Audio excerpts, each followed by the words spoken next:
Good evening, everyone. Full moon blessings from White Witch 110. There she is in all her beautifulness. We have no clouds in the sky this evening,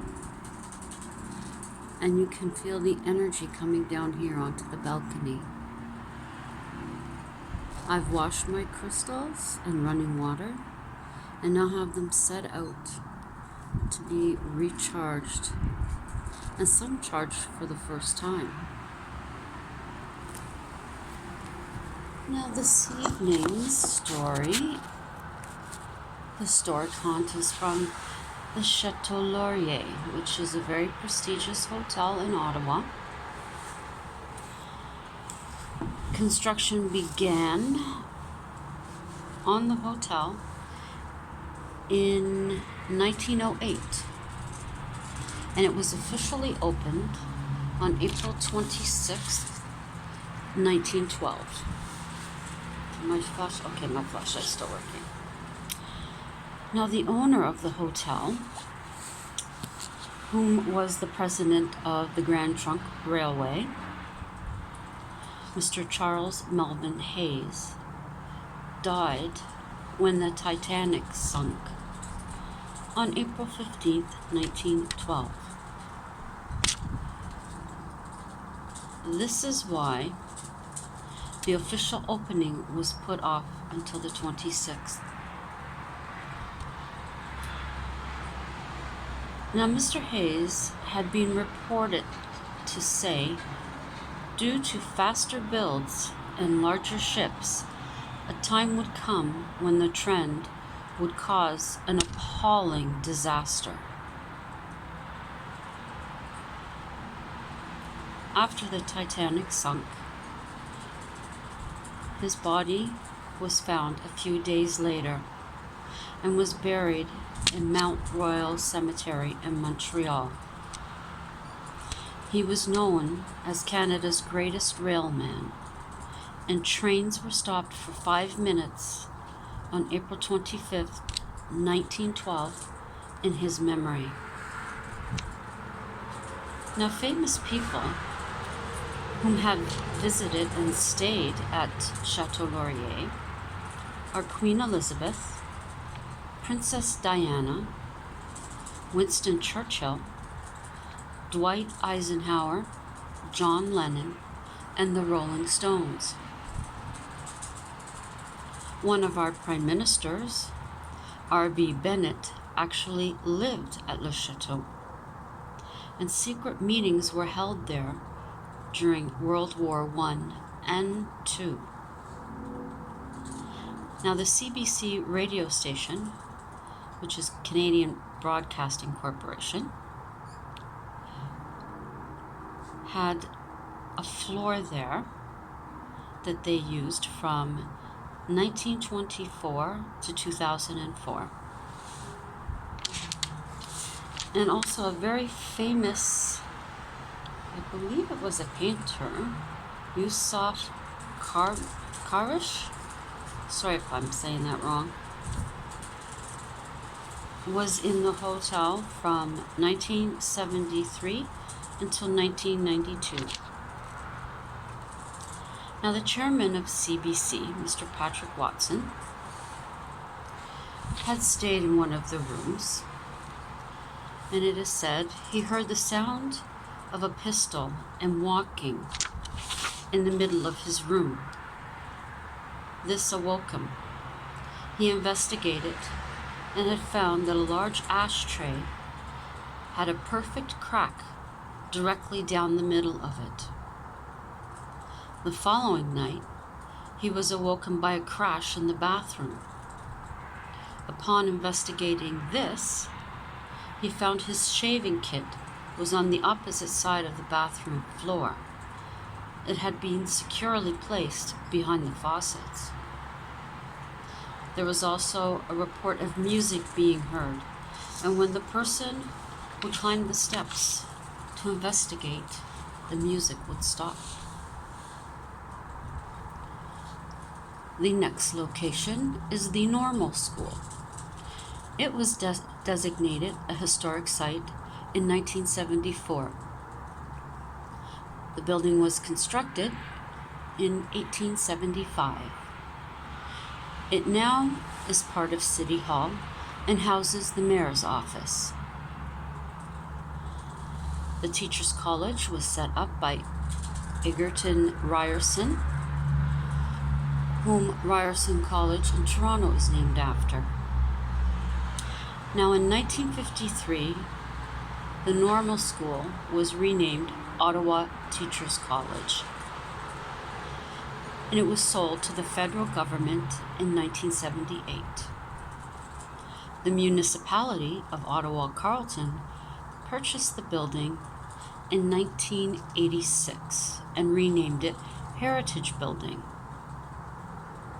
Now it was set up as a model school where teachers could learn, and they did teach actual students, set up exactly like it would be in an actual school. Now Eliza Bolton taught the very first kindergarten teachers in the 1880s, and she retired in 1917. In 1998, a security guard seen a woman down the hall come from one class going across the hall to the one on the opposite side. When he called out to her, she looked directly at him. She turned and returned to her class. He went running down the hall, opened the door, and found the room empty. He thought he had been seeing things. Then later in his shift, he passed by a display case. Looking at one of the photos within the case, he recognized the face of that as the woman he seen in the hall. He refused to work alone at night again. There were so many experiences by guards that they began to play jokes on each other by hiding walkie-talkies throughout the building to scare the rookies. One guard, in July 2001, at the end of the shift, went up to the attic. Now it was extremely hot outside, so the attic itself should have been just as unbearable. But the guard found the attic to be extremely cold. And looking around, he noticed the figure of a woman begin to appear, wearing old-fashioned clothes. "Get back to class," she told him. He hightailed it out of the attic and the building and eventually quit.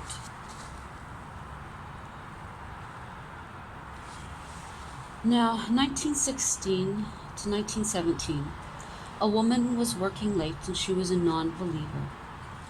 It was past 8 o'clock when she got up to leave. She reports that the room became cold to the point where her teeth chattered. And when she opened the door to her room, she noticed an apparition standing there before her. She held tight to her books and she inquired who the spirit was. The spirit warned her of the pressures of study and said she had come to study herself and that she was from long ago.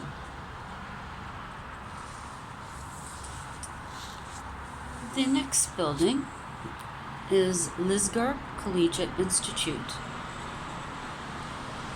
Ghosts are so well known to students there that they dare each other to go to the 4th floor attic where they will lock each other in alone. This is one of the country's best schools. It was established in 1873. In 1892, it became the first secondary school to hire a woman teacher. And in 1957, the first school to create a program for gifted students. Such popular people who have gone there: singer Paul Anka, broadcaster and Governor General Adrian Clarkson, actor Lorne Greene, impressionist Rich Little, and actor Matthew Perry. Now, there are only 3 stories that I could find in regards to hauntings at this location. One ghost is a female student who was killed when a sheet of ice fell off the roof in 1935. It is said that she keeps a watchful eye from the 4th floor so that others do not repeat her fate. Another is of a custodian who spent much of his time converting the attic into a storage room, and it's reported that he fell from the roof, and they believe he is the figure that is seen walking the halls. People have also mentioned being watched, and then that someone is looking down from the window, and you never feel you're alone on the 4th floor, and that a wispy figure drifts across the floor. That's all I could find on that one. 3 very quick tales this evening. It is a little bit more chillier out tonight. Hubby and I put away the good folding chairs today. I've got one of our other ones out here on the balcony. All the plants are inside, so tomorrow the drive-in movie screen will be taken down and brought inside. And some of the other items here on the balcony will be put into one of the storage tubs we have. Summer is definitely gone. Fall is definitely here. And I hope that over this time you have checked out some of the people that I have given shout outs. The channels are very much worth watching, subscribing to, and hitting the notification bell. I hope that you're enjoying my stories and my content. Yesterday was a great day in the country, as you would have seen. I wish I had taken more video than what I did, but I didn't. I am hoping to get downtown so that you can see the archaeological dig.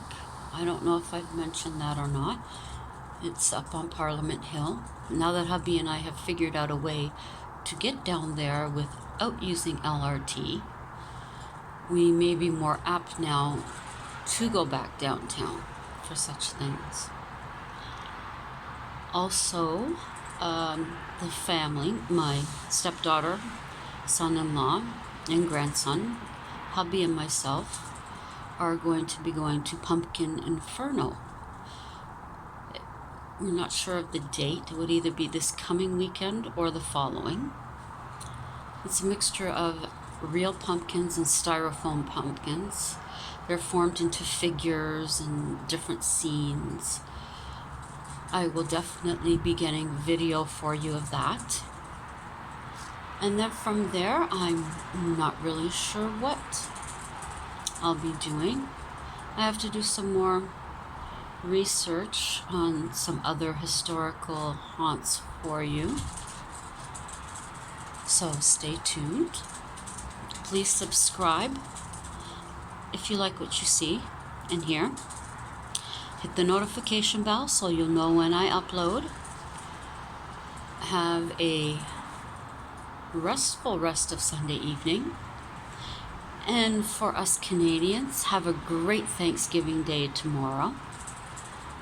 Eat lots of turkey, stuff yourself, make sure you wear those elastic waist pants for the for the meal. Eat lots of pumpkin pie and apple pie with whipped cream and ice cream. Yummy, yummy. Hubby and I will be spending a rather quiet Thanksgiving alone together with Boo Boo, our kitty. So until the next time, sleep tight and ciao for now.